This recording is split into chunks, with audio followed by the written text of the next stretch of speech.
രുചികരമായ വിഭവങ്ങൾ നിങ്ങൾക്ക് മുന്നിൽ. വത്തീൻ റെസ്റ്റോറന്റ്, കുളപ്പറമ്പ്, വാണിമേൽ. നാദാപുരം ഉപജില്ലാ കലോത്സവം കവിയും അവാർഡ് ജേതാവുമായ വീരാൻകുട്ടി ഉദ്ഘാടനം ചെയ്തു. സ്വാഗത സംഘം വൈസ് ചെയർമാൻ മുഹമ്മദ് ബംഗ്ലത്ത് അധ്യക്ഷനായി.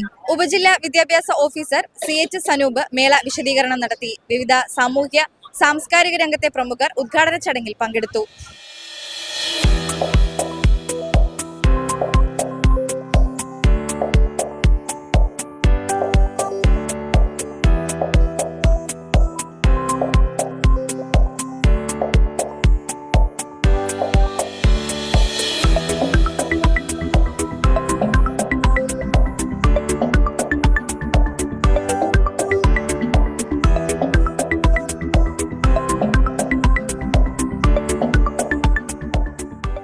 നമ്മുടെ തലമുറ, നമ്മുടെ കുട്ടികൾ പുതിയ യന്ത്രയുഗത്തിലേക്ക് പ്രവേശിക്കുകയാണ്. അവർ യന്ത്രങ്ങളോടൊപ്പമാണ് താമസിക്കുന്നത്.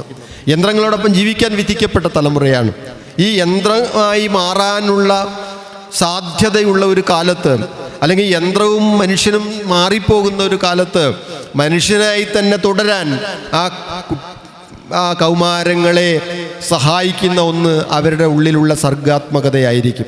കാരണം സർഗാത്മകത യന്ത്രത്തിന് അന്യമാണ്. ഞാൻ ഈ അടുത്ത് വായിച്ചൊരു ലേഖനത്തിൽ പറയുന്നുണ്ട്, ആർട്ടിഫിഷ്യൽ ഇൻ്റലിജൻസ് എത്ര ശ്രമിച്ചാലും മനുഷ്യൻ്റെ സർഗാത്മകതയെ തോൽപ്പിക്കാൻ അതിന് സാധിക്കുകയില്ല.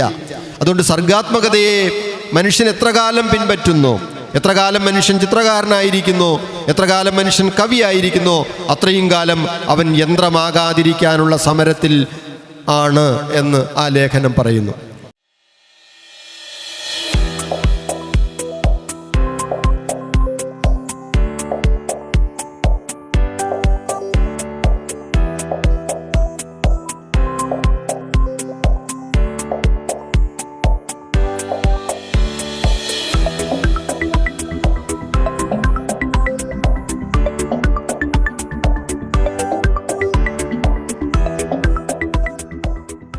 കലോത്സവ നഗരിയിൽ നിന്നും മിത്ര മോഹൻ, മീഡിയ വിഷൻ.